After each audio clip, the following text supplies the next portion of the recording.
Ayan, so pag-usapan natin yung mga bagay-bagay na dapat ninyong gawin at bahala na kayo kung makikinig kayo o panonoorin ninyo tong video na to o kaya palalampasin ninyo yung opportunity na makinig kung ano yung dapat ninyong gawin. Dahil itong mga kukwento ko sa inyo, ito yung totoong nangyari tungkol sa akin at sa aking kapalaran. Ayan, so ako nga pala si Professor Vincento Ribongolan. Ayan, so currently Director 2 ng isang auditing and financing firm dito sa Pilipinas, sa Makati.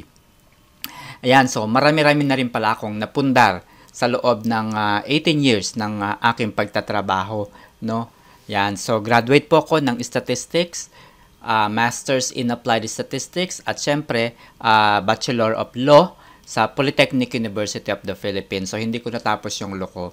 Pero, hindi yun ang ikukwento ko sa inyo, right? So, galing po kami sa hirap. Ipapakita ko sa inyo kung saan kami nagmula. Kung ano yung itsura namin noon. Ayan. So, kayo na po yung bahalang umusga. Okay. Dahil lubog kami sa utang, ayan. So, nakikita ko yung nanay ko dati umiiyak. Ayan, yung tatay ko lagi. Ayan. So, lagi silang pinatatawag ng, sa barangay, ganyan. Kasi nga, hindi nakakabayad ng utang. Dahil nga pilay ako tapos mahirap pa kami, syempre wala akong magawa kundi panoorin na lang sila. So sabi ko sa sarili ko, hindi habang buhay ay ganito yung aming buhay. No? So nangarap ako na sabi ko sa sarili ko, mabibigay ko sa kanila yung bahay, yung lahat ng wala kami. Yon. So yun yung ginawa ko. After 5 years, nung makagraduate ako ng college, ayan, so una kong binili, ito yung house and lot sa Malolos, Bulacan. Ito yung sa Grand Royal Subdivision sa Malolos, Bulacan. Yan yung una kong binili. Yung trabaho ko nasa Maynila. Napakalayo, tapos pilay pa ako. So anong ginawa ko? Bumili ako ng second hand na sasakyan para makakauwi ako sa probinsya. Ayan. So second hand yan, Mitsubishi Lancer. Yan, 2007 model yata yan, kung hindi ako nagkakamali. Yun, so binili ko yan para makauwi ako sa probinsya, sa Malolos, Bulacan. Okay, so dahil nga po pilay ako nung una, ay hindi ko alam kung paano mag-drive, paano i-drive yan. So hindi rin ako nagkaroon ng driving lesson. Actually, ang nangyari kasi niyan, kaya ako natutong mag-drive ay meron akong tropa, sabi ko sa kanya, ipagdadrive mo ako lagi sa trabaho, pagdadrive mo ako lagi sa pag-uuwi ako sa probinsya, ganyan, sa Bulacan, ganyan. Nung nagkataon na yon, yung binili ko yung sasakyan, kauna-unahan, unang araw na binili ko yung sasakyan na, sabi ko sa kanya, ipag-drive mo ako, malilate ako sa office. So sabi ko sa kanya, yun, ipag-drive niya ako. Lasing siya. So hindi niya ako pinag-drive. So sabi ko sa sarili ko, kapag nakarating ako sa office ng safe, walang naging problema, ganyan, hindi na kita aasahan.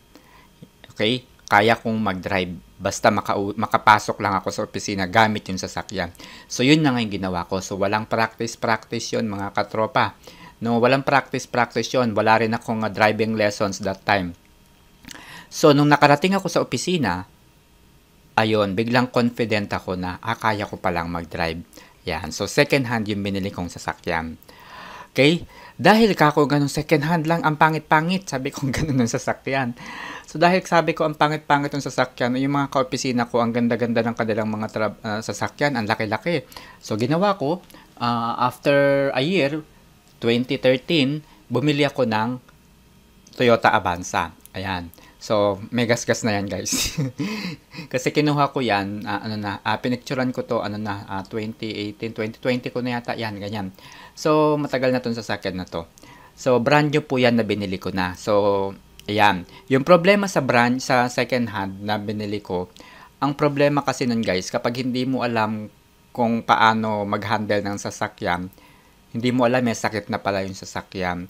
At minsan, mapapagastos ka lalo. Yun. So, by the way guys, ituturo ko pala sa inyo kung bibili kayo ng sasakyan. Kung ako sa inyo, based on my experience, huwag kayong bumili ng second hand. Huwag din kayong bumili ng pasalo. Kung kakayanin ninyo na mag-brand nyo na lang kayo. Kasi honestly guys, sa ginamit, yung binili ko yung second hand na sasakyan na yon, Diyos ko po, bawat kanto guys, umiinit.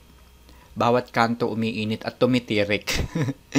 Sabi ko ganun, paano na yan, Diyos ko po. Pag tumirik yan, anong gagawin ko? Hindi naman ako marunong magkomponen yan. Pilay nga ako, di ba? So, yun yung isang naging problema ko pag second hand. Okay, sige, isipin na natin na wag nating isipin na may problema yung sasakyan. Ang isipin natin, yung saan tayo mas makakatipid. Kung second hand yan, isipin nyo guys, mas mapapamahal kayo. Bakit?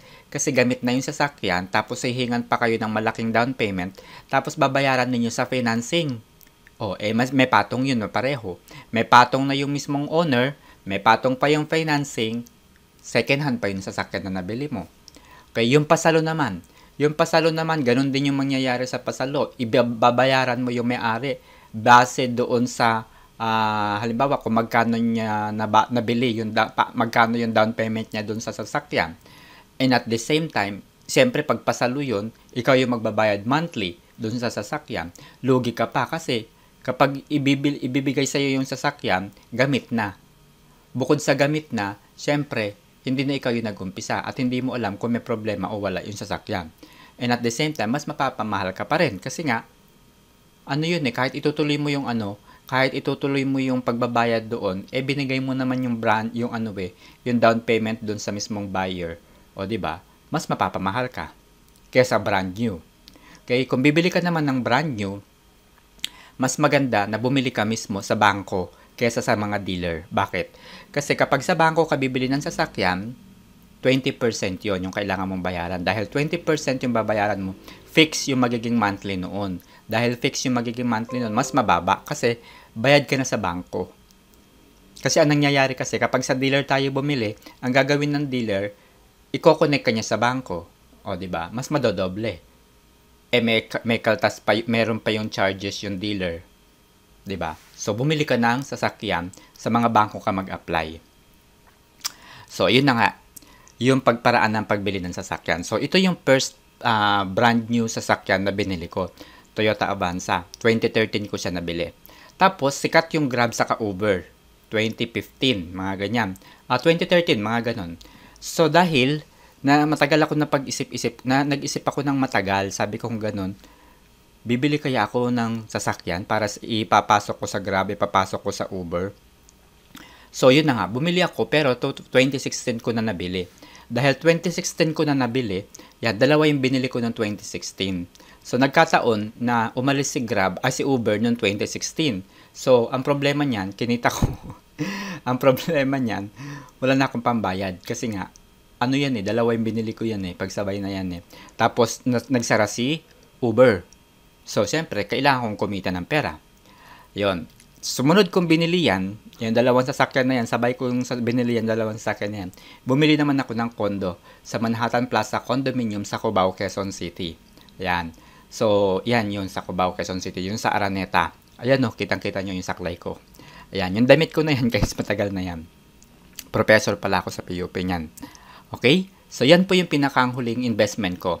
2018. Yan, 2018 ko yan binili, condominium sa Cubao.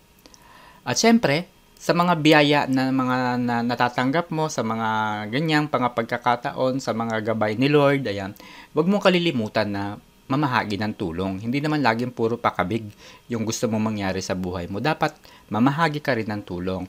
Kaya sinasuggest ko sa inyo mga katungkod ng mga kaibigan, mga katropa, suportahan ninyo yung mga YouTube channel na kung saan ay namimigay ng tulong kesa yung mga channel na nagpapasikat lamang. Halimbawa, si Rab Matubang. Ayan. So si Rab Matubang, idol ko yun dahil yung content niya panay pagtulong. 'Di ba? Meron siyang nalimutan ko yung pangalan ng matanda na pinagawan niya talaga ng bahay, pinaayos niya yung bahay. Yung mga content niya ay para makapag-raise siya ng fund doon sa matanda. At nga marami siyang mga tinutulungan ng mga individual na talagang, alam niyo yun guys, yung talagang binibigyan niya ng services. Hindi lang tulong, kumbaga tulong na parang end-to-end yung services niya para nga doon sa matanda, 'di ba? Yung paggawa ng bahay, hanggang sa lahat, and so on so forth. Yun, marami siyang tinutulungan na ganun yung tema nung kanyang, kumbaga, yun yung content ng kanyang YouTube. So, supportahan niyo yung mga ganung uri ng channel. Kasi nga, nakakatulong sila sa kapwa Pilipino. Ayan. So, ito naman yung sa akin. Although namimigay ako ng tulong pero hindi naman po ganun kalaki yung kinikita ko, kaya konti lang din. Pero kahit papano ay nakakatulong naman. Ito yung pandemic. Ito yung pandemic, guys. Nagpakain ako sa may Taytay, Tanay. Ayun, sa Tanay. So, ito naman sa Montalban. So, nagpakain ako naman sa mga bago to pandemic eh. Ito kasi pandemic na to, 2021. Ito kasi bago mag-pandemic. So, yan. Ano yan tawag dito? Birthday ko. Ayan. So, nagpakain ako sa mga prep schoolers. Ayan, prep schoolers. Ayan, yung mga bata. Ayan, nagpakain ako sa kanila. So, kinontak ko lang yung teacher nila. Ayan. So, syempre, ito yung una naming bahay. O, di ba? Ang ganda ng bahay namin, di ba? O, yan. Hindi po kami mayaman, mga kaibigan, mga katungkod. At syempre, dahil nga po kahit papano umunlad-unlad na yung aming pamumuhay, ay ganito na po yung aming bahay. O, yan na po yung aming bahay na pinagawa po. O, yun po. Maraming salamat.